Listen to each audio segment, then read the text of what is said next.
Hi, I'm Michael Yardney, and we all know it has to come to an end at some time. Something's going to stop this property boom, which has been particularly strong in the Sydney and Melbourne markets.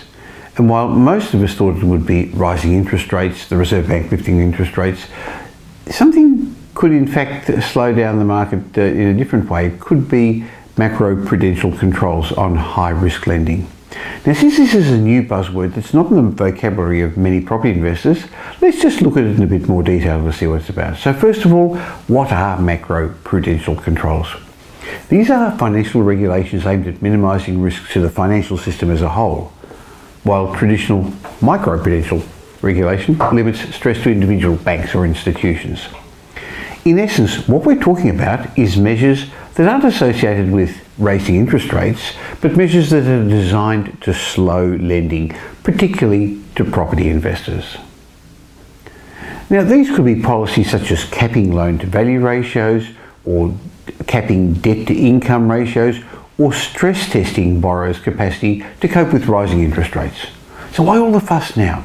Well, with property prices, particularly in Melbourne and Sydney, continuing to rise at a rapid rate, the Reserve Bank and APRA, the Australian Prudential Regulation Authority, appears to be keen to introduce these macroprudential controls to ease the mounting, what they see as pressure on our property sector. See, what's happened over the last 20 years or so is that home prices in Australia have almost trebled, while average household income hasn't kept up. The difference has been made up with debt. Over the time, the household debt ratio to household income ratio is now gone up to 150%. That's a historic high. So at their September board meeting, the Reserve Bank said something along the lines of this: additional speculative demand could amplify property price cycle and increase the potential for property prices to fall later. In other words, if prices go up, they'll go down. We know that.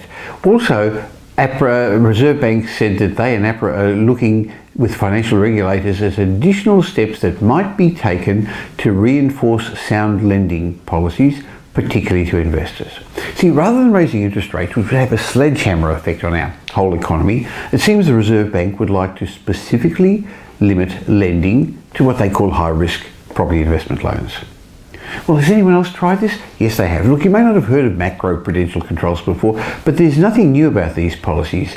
They've been mainly predating financial deregulation, which happened in the early 1980s.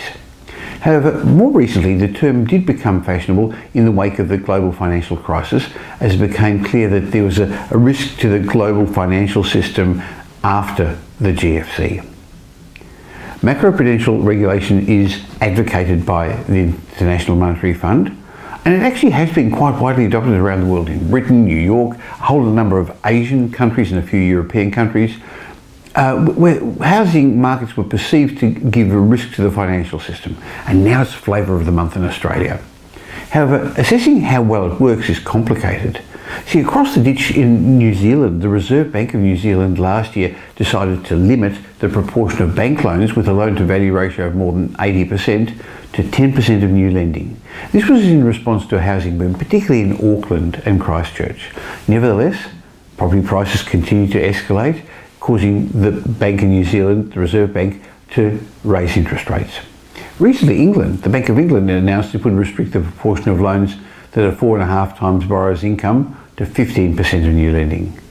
Also, lenders there are required to assess the borrower's capacity to absorb a 3% increase in interest rates in the first 3 years of the loan.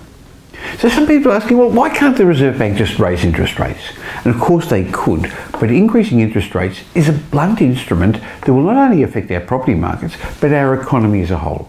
And that's not what the Reserve Bank wants.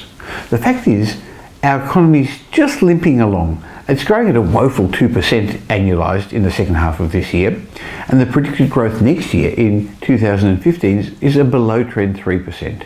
This means raising interest rates could stop our economy dead in its tracks as consumer confidence dips and spending dips. On the other hand, macroprudential policies could be seen as providing policymakers with a more targeted set of instruments that might complement or maybe even substitute for rising interest rates. Now, recently the Treasurer, Joe Hockey, endorsed macroprudential controls, providing they were targeted and time limited. I think his support came after the International Monetary Fund endorsed macroprudential controls at the recent G20 summit in Cairns. They said it was a good idea.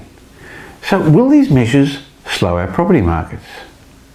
Look, they may do so for a short time, but they probably won't have the desired effect in the long term. Rising property prices tend to be blamed on ugly, greedy property investors. But there's much more to it than that. The combination of a Chinese economic revolution, which has fed the Australian commodities boom and fueled our economy, at the same time as we've had an immigration program that added close to 1 million people in 3 years at its peak, and a general shortage of housing at a time of historically low interest rates. Combining all these has produced a long-running bull market driven by demand. Sure, investors contributed to property price growth, but in truth, property investors only account now even for only about 38% of total loans. In other words, even if the Reserve Bank targets property investors, there's going to be first home buyers, upgraders, downgraders, they're still going to be pushing up property values, as well as hordes of overseas investors who've been fueling our off-the-plan and our new apartment markets. So are property investors really a threat to our financial system? Probably not. You see, the Reserve Bank analysed the type of households and ages Australian property investors in their recent financial stability review, and it found it was the highest income households, 60% of them actually, investors had the housing debt, were high income households, and they in general had lower loan to value ratios than home buyers. So they were fairly well placed to service their debt. Typically less than 30% of the income of property investors was used to service property debt. Interestingly, more than half of the property investors are ahead in their mortgage repayments, and 70% of property investors are over the age of 40. Now that's important because the unemployment rate in this age group is relatively low. In fact, the RBA data suggests that the typical property investor is pretty cashed up and currently presents little risk to their system, the financial system, or the economy in general. Now, I'm old enough to remember a regulated banking industry and credit squeezes that used to restrict funds for investors and businesses. Paul Keating introduced deregulation in a free market for many reasons. See, efficiency and productivity and equity regulations simply weren't working. So while someone would argue, let the markets run their own course, history has shown that it is actually desirable to moderate our surging property markets in some way. Otherwise, we're setting ourselves up for the next property crash. But remember, it's not ugly, greedy investors that are causing a housing crisis. It's mainly related to insufficient housing stock, other than our CBDs where there's a bit of an oversupply, a lack of infrastructure, and low interest rates. In fact, investors are taking advantage of the low interest rate environment, purchasing the type of property that's in tight supply, but that's not surprising, is it? It's a shrewd business system, business way of doing things, and it's the way our capitalist system works. So people are saying, well, what is the answer? Clearly, I'm not qualified to give an answer considering our experts, our authorities and our economists, who are much smarter than me, haven't been able to. However, maybe the answer is something like a mixture of something like allowing the right type of properties, those that would be sought after by a wide demographic of people, the right properties to be built in the right locations, then enforce prudent banking practices and keep interest rates appropriately calibrated. We're in for some interesting times ahead. If you want to understand more about what's happening in our property markets, what it could mean to you, what you should be watching out for, why not have a chat with the unbiased independent team of property strategists at Metropole. Remember, our award-winning team have no properties for sale but access to every property on the market. So whether you're a beginner or a seasoned property investor, we'd love to have a chat with you. We could help you formulate a property investment strategy, or we could review your existing portfolio. Maybe we can help you take advantage of the markets and move to the next level.